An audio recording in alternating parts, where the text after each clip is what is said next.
suis Bertrand Esposito, je suis le président-directeur général de l'Oiselay des Grandmonts. Après une fac de droit à la fac de Sceaux, je suis rentré à l'ESPI. À l'époque, c'était un programme court puisque ça se passait en 2 ans. J'étais passionné très jeune par ce métier parce que mon père était président de conseil syndical et j'ai toujours aimé ce sentiment de l'importance qu'avait un homme dans la gestion d'un ensemble et je n'ai pas été déçu. Il a plusieurs aspects. Il y a un aspect technique, donc c'est de savoir par exemple comment est composée une chaudière, un ascenseur, même un ferme-porte. Ça paraît idiot mais ce sont des points un peu importants.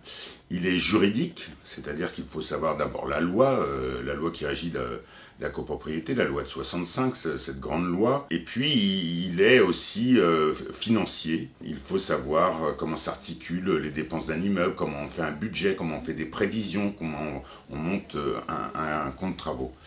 Mais au-delà de ça, il a aussi maintenant un aspect environnemental et c'est ce qui donne encore plus de sens à notre métier. C'est-à-dire qu'on peut vraiment être un acteur majeur dans la vie future, la vie de notre planète. Et ça, c'est vraiment un point où je dirais maintenant à notre jeunesse qui se lance dans le métier, allez-y à fond parce que ça va vous passionner.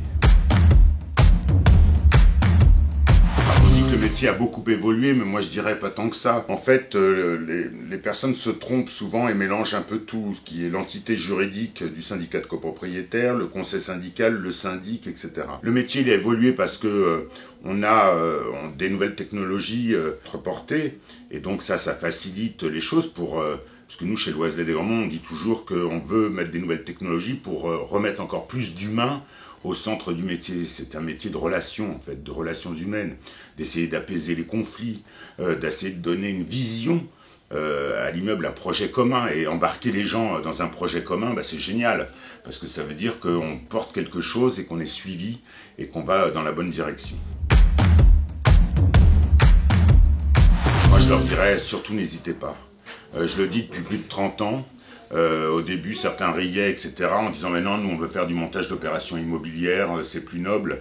Non, c'est un très beau métier. C'est un métier d'abord, on est bien rémunéré, on a beau dire, mais ça a un point important. C'est un métier, je le disais tout à l'heure, qui a du sens, puisque vous allez dans une vision environnementale des choses, et c'est un métier où vous avez aussi une liberté. La liberté de vous organiser dans votre travail, vous êtes un peu votre propre petit chef d'entreprise, bien sûr en rendant compte à votre hiérarchie, mais c'est vraiment un métier qui est passionnant, qui est jamais pareil, chaque jour est différent, et ça touche à tellement de choses, que c'est vraiment un engagement dans lequel il faut se lancer.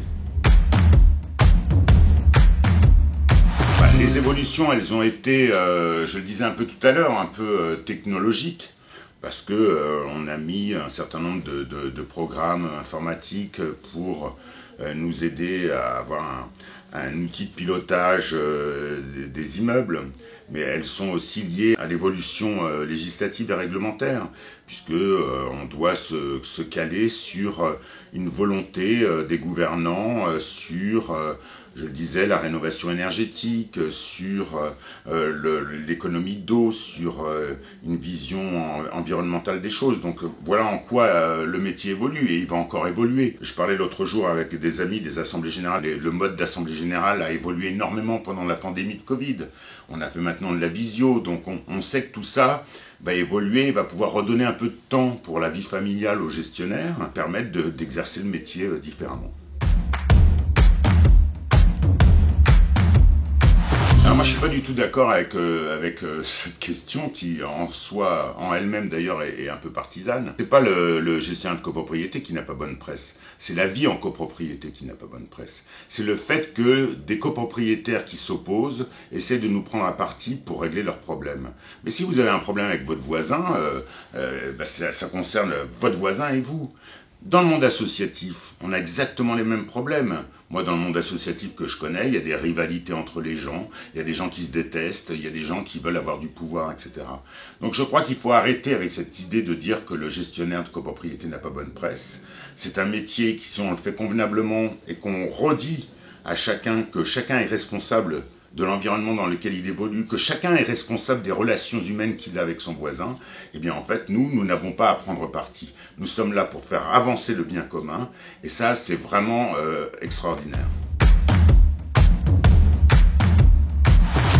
Il y a plus de 350 salariés, on a toujours eu une vision un peu libérale des choses, c'est-à-dire que on est organisé en structure décentralisée pour que les gestionnaires soient au plus proche des immeubles qu'ils gèrent, mais aussi on a pour volonté de ne pas les accabler d'un nombre d'immeubles trop important, d'un nombre de lots trop important, parce qu'on pense qu'il vaut mieux faire de la qualité et durer que faire du résultat qui est une vision pour nous à court terme. Et puis, le point très important aussi chez nous, c'est que les gestionnaires, et leur équipe d'ailleurs, ont une liberté assez importante, c'est-à-dire qu'ils organisent leur travail et qu'ils rendent compte à leur directeur d'agence, mais dans quelque chose qui est assez libre. Un exemple tout simple, le gestionnaire qui a besoin d'aller chez le médecin, on ne va pas lui demander de poser une journée ou une demi-journée pour aller chez le médecin. Ça fait partie de la vie normale. Il faut que le collaborateur se sente bien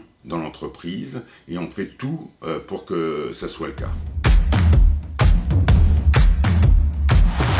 La politique RH interne, elle est relativement simple et basique.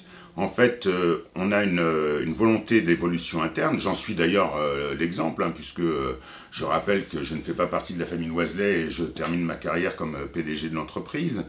J'ai commencé comme gestionnaire. Il faut vraiment faire comprendre à chacun, même si le temps maintenant est de plus en plus court, c'est-à-dire que tout le monde veut aller de plus en plus vite, que chez Loiselet des Grandmonts, on peut évoluer relativement rapidement. Et donc on privilégie beaucoup la promotion interne, parce que c'est aussi un formidable message d'espoir qu'on donne à chacun, de se dire que on peut être gestionnaire. Moi j'ai même connu des personnes qui étaient au standard et qui ont fini comme gestionnaires parce qu'elles avaient développé des qualités et qu'elles ont démontré à leur directeur que elles pouvaient faire autre chose. Donc c'est beaucoup de formations aussi, on délivre énormément de formations, d'ailleurs en partenariat avec l'ESPI, mais c'est aussi former les gens, les accompagner, ne pas les assommer de trop de clients pour qu'ils puissent progresser à leur rythme.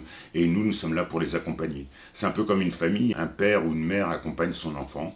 Eh bien, nous, on fait de la sorte qu'il en soit de même, pour qu'un jour, d'ailleurs, l'enfant soit au-dessus de son père ou de sa mère et accompagne ses parents après. La qualité de vie, elle est importante. Là, on est en train de mettre en place des séances de yoga, de détente. On fait beaucoup d'événements extra-professionnels. On fait J'aime ma boîte. On adhère à des causes qui nous semblent importantes. Les défibrillateurs dans les immeubles, lutter contre la mort subite. Et puis, on crée des événements pour montrer que chacun est important. Parce que dans une entreprise, ce n'est pas ceux qui sont à la tête qui sont le plus importants, c'est un ensemble. Et Loiselet, comme je le disais, c'est une famille. Et dans une famille, chacun a sa place. Les plus jeunes vont avoir un rôle plus tard, et donc il faut absolument qu'ils se sentent bien dans la maison. Pour se sentir bien dans la maison, il faut payer correctement chacun. Il faut qu'ils puissent, s'ils veulent partir plus tôt le soir, leur faciliter les choses. Tenir compte aussi des femmes qui ont des enfants et qui donc ont une vie qui est parfois un peu plus compliquée. Et toujours se mettre à la place du salarié. Quand on dit on veut que les collaborateurs travaillent à côté du lieu où ils habitent, c'est pour éviter qu'ils aient 2 heures de transport à faire par jour, parce qu'ils seront moins fatigués. C'est mettre en place du télétravail. Ce sont tous ces éléments qui font que nous sommes une maison différente.